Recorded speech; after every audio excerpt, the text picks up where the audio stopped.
आप देख रहे हैं डार्क फाइल्स। तो चलिए बढ़ते हैं आज की इस कहानी की ओर। सुबह का समय था।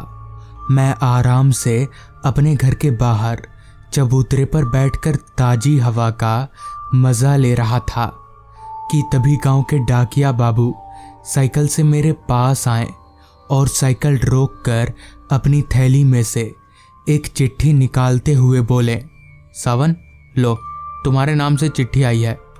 और फिर मेरे हाथों में चिट्ठी थमाकर डाकिया बाबू साइकिल लेकर आगे निकल गए। मैंने चिट्ठी खोलकर देखा तो चिट्ठी हरियालपुर गांव से मेरे मामा जी की थी। चिट्ठी में मामा जी मुझे उनके घर बुला रहे थे। मामा जी के घर गए हुए मुझे करीब 10-12 साल बीत चुके थे।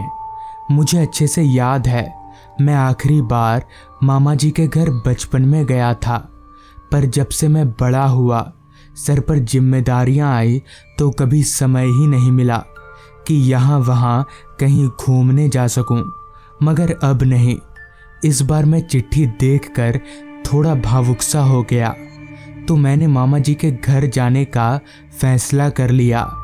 मामा जी का गांव मेरे गांव से काफ़ी दूर था, जहां जाने का एकमात्र जरिया रोडवेज बस ही थी। मामा जी के गांव जाने वाली बस शाम के 4:45 बजे यहाँ पर थी, जो कि रात के 10 बजे तक मुझे हरियालपुर गांव यानी मामा जी के घर तक उतार देगी। हालांकि सफ़र लंबा ज़रूर था, पर जब जाने का फैसला कर ही लिया है तो सोचने का कोई मतलब नहीं बनता। जिसके बाद मैं फटाफट तैयारी में लग गया और उसी शाम लगभग 4:30 बजे तक बस स्टॉप पहुंच गया। इतने दिनों के बाद मामा जी से मिलने के लिए मैं काफ़ी उत्साहित था। ठीक शाम के 4:45 बजे बस आई और मैं उसमें सवार हो गया। ठंड का मौसम होने की वजह से इस वक्त ही फिजा में अंधेरा सा होने लगा था। मुझे पता था कि मामा जी के घर पहुंचते पहुंचते काफ़ी रात होने वाली है, मगर मैं कुछ कर भी नहीं सकता था। अगर उस जमाने में मोबाइल फ़ोन होता तो कितना आसान होता। खैर, मैं बस में बैठे बैठे यहाँ वहाँ की बातें सोचने लगा। बस के चलते हुए अब करीब 2.5 घंटे बीत चुके थे और करीबन आधा सफ़र तय हो चुका था। वक्त के साथ ही साथ ठंड ने इस कदर जोर पकड़ा कि मुझे अपने झोले में से शॉल निकालकर ओढ़ना पड़ा। खैर, कुछ घंटों के बाद बस हरियालपुर गांव पहुंची। मैं बस से नीचे उतरने वाला इकलौता मुसाफिर था।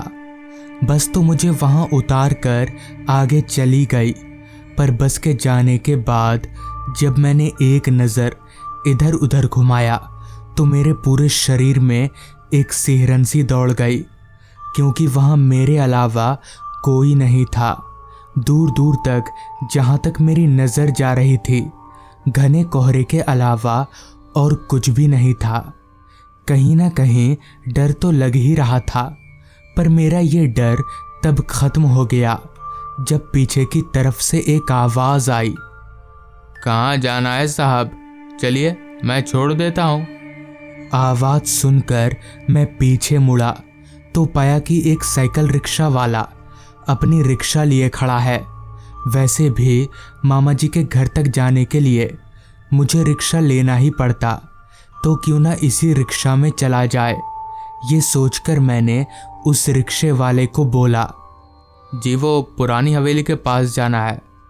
तो मेरी इस बात को सुनकर वो रिक्शा वाला अजीब नज़रों से मुझे घूरने लगा और फिर बोला, पुरानी हवेली के पास तो नहीं जाऊंगा, उससे थोड़ा पहले ही आपको उतरना होगा। मैंने सोचा वैसे भी अब इतनी रात में कोई रिक्शा मिलेगी नहीं और पैदल जाने से तो अच्छा है कि मैं इसकी बात मान लूं। जिसके बाद मैं उसकी रिक्शा में सवार हो गया। रिक्शा धीरे धीरे कोहरे को चीरती हुई रास्ते पर आगे बढ़ने लगी। रात हर पल गहराती जा रही थी। ठंड सर्द हवाएं मेरे चेहरे पर जब टकराती तो ऐसा महसूस होता जैसे कोई बर्फ से मार रहा हो। इतने में ही रिक्शा वाला बोल पड़ा, किसके यहाँ जाइएगा साहब? तो मैंने कहा, जी वो आलोक है ना, उनके यहाँ जाना है, वो मेरे मामा है। तो रिक्शा वाला फिर से बोला, संभल कर जाइएगा, रात बिरात रास्ता ठीक नहीं है, मतलब समझ रहे हैं ना, रात में नाम नहीं लेना चाहिए। मैं समझ गया कि ये रिक्शा वाला भूत प्रेत की बकवास बातें कर रहा है, तो इसलिए मैंने बस इतना कहकर बात को रफा दफा कर दिया। अच्छा ठीक है, ध्यान रखूंगा। कुछ देर यूं ही चलते रहने के बाद रिक्शा रुकी। जिस जगह पर रिक्शा रुकी थी वो जगह मेरे लिए बिल्कुल अनजान थी, या फिर ये भी हो सकता है कि मैं काफ़ी सालों के बाद यहाँ आया था, तो शायद वो जगह मुझे याद नहीं थी। जिस पर मैंने उस रिक्शा वाले को भाड़ा देते हुए पूछा, यहाँ से किधर जाना है? तो उस रिक्शा वाले ने मुझे आगे का रास्ता समझा दिया, जिसके बाद वो अपने रास्ते और मैं अपने रास्ते। वो रास्ता जिस पर अभी मैं आगे बढ़ रहा था वो दोनों तरफ से जंगलों से घिरा हुआ था। उस रास्ते पर भी मेरे अलावा कोई नहीं था। ऐसे रास्तों पर चोर डकैतों का काफ़ी डर होता है। यही सब सोचकर मैं अपने कदम ज़रा तेजी से चला रहा था। ठंड अब तक अपनी इंतहा को पार कर चुकी थी। तेज कदमों से मैं आगे बढ़ ही रहा था कि तभी एकदम से मुझे ऐसा महसूस होने लगा जैसे कोई और भी मेरे साथ चल रहा हो। मतलब कि मुझे किसी और के भी कदमों की आवाज़ आने लगी। मैं अपनी जगह पर ही रुक गया तो वो आवाज़ भी बंद हो गई। मैंने नज़र घुमाकर अपने चारों तरफ देखा तो वहाँ आसपास कोई भी नहीं था। शायद मेरे मन का वहम होगा, ये सोचकर मैं वापस से आगे बढ़ने लगा। उस रास्ते पर चलते हुए मुझे अच्छा खासा वक्त हो चुका था और मैं काफ़ी थकने भी लगा था। सामने की तरफ देखते हुए अभी मैं चल ही रहा था कि तभी सामने की ओर रास्ते से थोड़ा अलग मुझे एक रोशनी नज़र आने लगी। चलते हुए मैं जब उस रोशनी के नज़दीक पहुंचा तो पाया कि वो एक चाय की टपरी है। 2-4 लोग उस दुकान के बाहर लगी बेंच पर बैठकर चाय पी रहे थे। ठंड के मौसम में चाय की दुकान देख मुझे भी चाय पीने की तलब सी जाग उठी, जिस वजह से मैं चलता हुआ उस दुकान पर गया। चाय वाला केतली को भट्टी से उतार कर प्यालों में चाय ढालने लगा, जिस पर मैंने उस चाय वाले से कहा, एक चाय देना भाई साहब। उस चाय वाले ने चाय का प्याला मुझे पकड़ा दिया। चाय का प्याला लेकर अभी मैं दूसरी ओर वाली बेंच पर बैठने जा ही रहा था कि तभी मेरी नज़र सामने वाली बेंच पर बैठे लोगों पर गई, जिनमें से एक वो रिक्शा वाला भी था। उस रिक्शे वाले को वहाँ देखकर मुझे बड़ी हैरानी हुई कि आखिर ये यहाँ आया कैसे, जबकि ये तो मुझे उतार कर दूसरी तरफ चला गया था। तभी मैंने रिक्शे वाले से कहा, अरे भाई साहब, आप तो बोल रहे थे कि रात में इधर आना ठीक नहीं है। मगर इस पर उस रिक्शे वाले ने कोई जवाब नहीं दिया। मैंने भी उससे दोबारा पूछना ज़रूरी नहीं समझा और चाय पीकर उस चाय वाले को पैसे चुकाकर आगे बढ़ने लगा। चाय पीकर अब शरीर में थोड़ी गर्मी सी आ गई थी। अभी मैं उस चाय की दुकान से थोड़ा आगे गया ही था कि तभी पीछे की तरफ से मुझे काफ़ी सारे कदमों की आवाज़ आने लगी। मैंने जब पीछे मुड़कर देखा तो मैं दंग रह गया, क्योंकि मेरे पीछे उस चाय की दुकान पर मौजूद सभी लोग आ रहे थे। अब उन लोगों का चेहरा पूरी तरह से बदला हुआ नज़र आ रहा था। उन लोगों की शक्लें पूरी कुचली हुई थी और सबकी आंखें चेहरे से बाहर लटकी हुई थी। मुझे समझ आ गया कि ये लोग कोई इंसान नहीं हैं, बल्कि कुछ और ही हैं। पर समझ नहीं आ रहा था कि मैं इन लोगों से बचूं कैसे। बहुत सोचने के बाद भी कुछ ना सूझने पर मैंने मन ही मन भगवान का नाम लेना शुरू कर दिया और दौड़ते हुए सीधे मामा जी के घर पर ही रुका।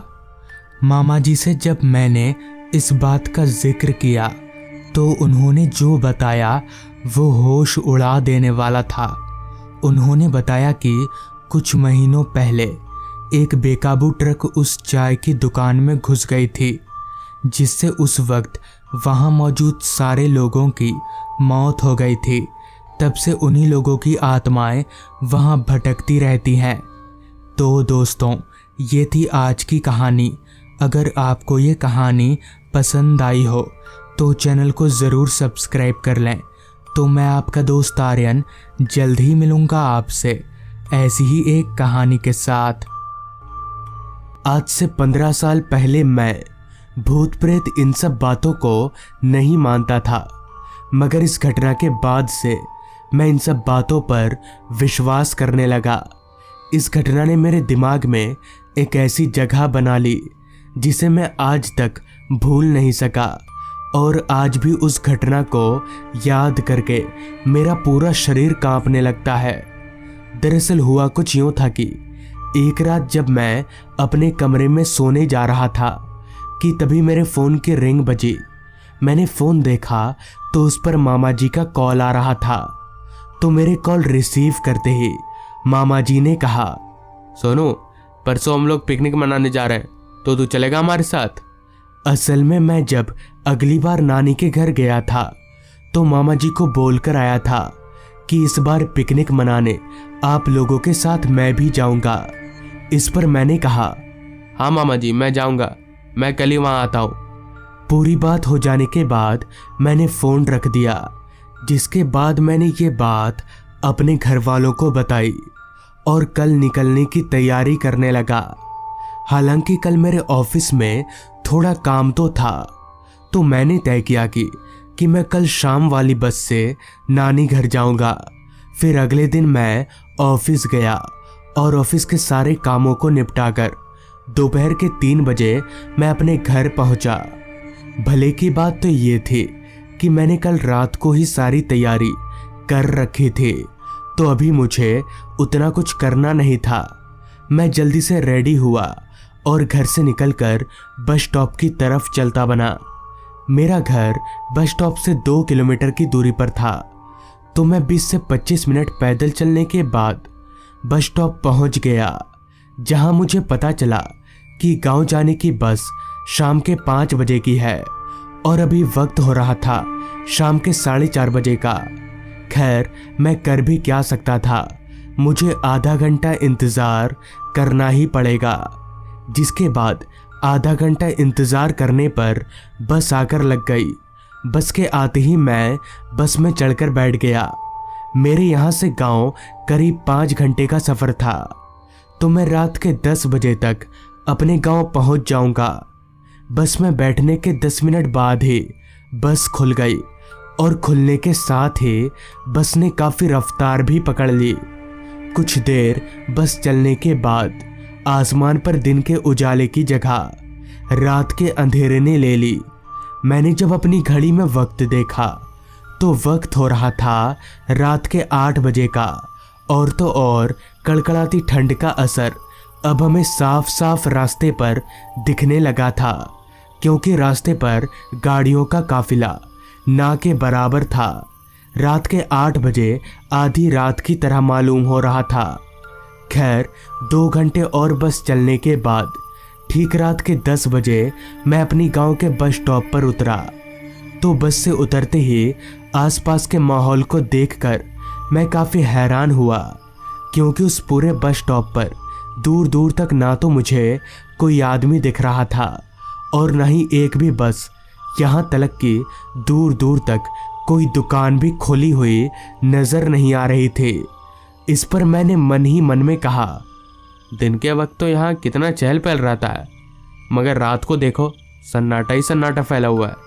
क्या पता मुझे घर जाने के लिए कोई सवारी मिलेगी कि नहीं। ये सोचते सोचते मैं बस स्टॉप से बाहर निकला तो बाहर का माहौल और भी ज्यादा सुनसान था। अंधेरा तो इतना छाया हुआ था कि मानो ये जगह इस दुनिया में ही ना हो। खैर, बाहर निकलते ही मैं इधर उधर किसी सवारी को तलाशने लगा। इधर उधर नजर घुमाने पर मुझे कुछ आगे एक ऑटो खड़ा दिखा। उस ऑटो को देखकर मैं काफी खुश हुआ कि चलो अब मुझे पैदल चलकर घर नहीं जाना पड़ेगा। जिसके बाद मैं चलकर उस ऑटो के पास गया तो वहाँ एक ऑटो वाला ऑटो के अंदर बैठा हुआ था। तो मेरे वहाँ पहुँचते ही उस ऑटो वाले ने मुझसे कहा, कहाँ जाना है भाई साहब? उस ऑटो वाले की ऑटो काफ़ी टूटी फूटी सी थी, मगर मुझे उससे क्या, मुझे थोड़ी उसकी ऑटो खरीदनी है। मुझे तो बस घर जाने से मतलब है। तो इस पर मैंने उस ऑटो वाले से कहा, भाई साहब मुझे बंगलापुर गांव जाना है, आप चलोगे क्या? तो इस पर उस ऑटो वाले ने कहा, हाँ बैठिए, क्यों नहीं चलूँगा। उस ऑटो वाले के इतना बोलते ही मैं उसकी ऑटो में बैठ गया। जिसके बाद ऑटो वाले ने भी ऑटो भगाना शुरू कर दिया। रास्ता इतना सुनसान और अंधेरे में डूबा हुआ था कि ऑटो की हेडलाइट की रोशनी उस अंधेरे के आगे काफ़ी कम पड़ रही थी। गांव का इलाका होने के कारण चारों तरफ घना कोहरा छाया हुआ था, वो भी इतना घना कि सब कुछ धुंधला धुंधला नजर आ रहा था। इस पर मैंने उस ऑटो वाले से कहा, भाई साहब आपको ठीक से नज़र तो आ रहा है ना? इस पर उस ऑटो वाले ने हंसते हुए कहा, हाँ हाँ भाई साहब आप चिंता मत करिए, मुझे सब ठीक से नज़र आ रहा है। इतना बोलकर उस ऑटो वाले ने ऑटो की रफ्तार और बढ़ा दी। ठंड के कारण मैं पीछे वाली सीट पर दुबक कर बैठा हुआ था। यहाँ से मेरा नानी घर आधे घंटे की दूरी पर था, तो अभी आधा घंटा मुझे और ठंड से जूझना पड़ेगा। ये सोचकर अभी मैं चुपचाप बैठा ही था कि तभी अचानक उस ऑटो वाले के सर से खून टपकने लगा। तो उस ऑटो वाले के सर से खून टपकता देख मैं काफ़ी हैरान हो गया और मैंने उस ऑटो वाले से कहा, भाई साहब आपके सर से तो खून टपक रहा है। तो इस पर ऑटो वाले ने कहा, वो भाई साहब कुछ देर पहले मेरी ऑटो का एक्सीडेंट हो गया था, तो मुझे थोड़ी चोट आई और देखिए ना ऑटो भी कितना टूट फूट गया है। जिसके बाद हम लोग वापस से आगे बढ़ने लगे। अब काफ़ी रात हो चुकी थी, मगर आगे बढ़ते वक्त मेरे जहन में एक ही सवाल दौड़ रहा था कि आखिर इस आदमी को इतनी चोट लगी है तो ये ऑटो क्यों चला रहा है। इस सवाल को मैं ज़्यादा देर तक अपने जहन में रख नहीं सका और उस ऑटो वाले से पूछा, भाई साहब आप घर क्यों नहीं चले जाते, आपको काफ़ी चोट आई है। तो इस पर ऑटो वाले ने कहा, नहीं भाई साहब अब मैं घर नहीं जा सकता। उस आदमी की ये बात मुझे काफ़ी अजीब लगी। अभी हम आगे बढ़ ही रहे थे कि तभी हमें रास्ते के किनारे एक ऑटो दिखा जो कि पेड़ से टकराकर ज़मीन पर गिरा हुआ था और साथ ही उस ऑटो के बगल में एक आदमी भी गिरा हुआ था। लेकिन अंधेरा इतना था कि मैं उस आदमी का चेहरा साफ साफ देख नहीं पा रहा था। तो इस पर मैंने ऑटो वाले से कहा, भाई साहब गाड़ी रोकिए, लगता है यहाँ एक्सीडेंट हुआ है। मेरे ये बोलने पर उस ऑटो वाले ने पहले पहले तो मना कर दिया, मगर मेरे जिद करने पर वो मान गया। फिर हम ऑटो से उतरकर ज़मीन पर गिरे उस आदमी की तरफ बढ़ने लगे। मैं आगे आगे चल रहा था और वो ऑटो वाला पीछे पीछे। हम चलकर ज़मीन पर गिरे उस आदमी के पास पहुँचे तो वो आदमी ज़मीन पर औंधे मुँह पड़ा हुआ था। उस आदमी के आसपास काफ़ी ज़्यादा खून फैला हुआ था, लिहाजा मैंने उस आदमी का चेहरा अपनी ओर घुमाया तो उस आदमी का चेहरा देखकर मेरे होश उड़ गए और मेरा शरीर जोर जोर से कांपने लगा। मुझे समझ नहीं आ रहा था कि आखिर ये हो कैसे सकता है, क्योंकि ज़मीन पर पड़े उस आदमी का चेहरा और उस ऑटो वाले का चेहरा एक ही था।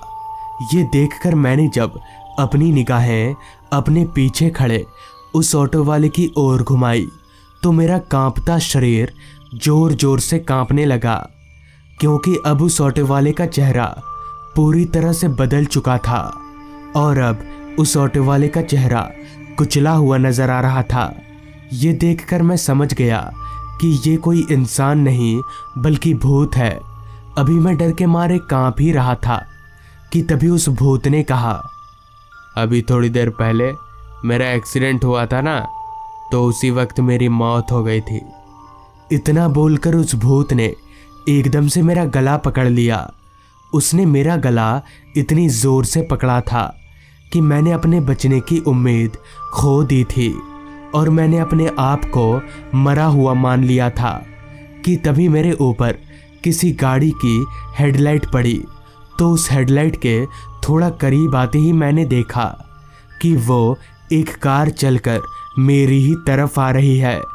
उस कार को देखकर वो भूत और उसका ऑटो हवा में धुआं हो गया, जिसके बाद मैं भागकर उस कार वाले के पास गया और उससे मदद मांगी, जिसके बाद उस कार वाले ने मुझे घर तक छोड़ दिया।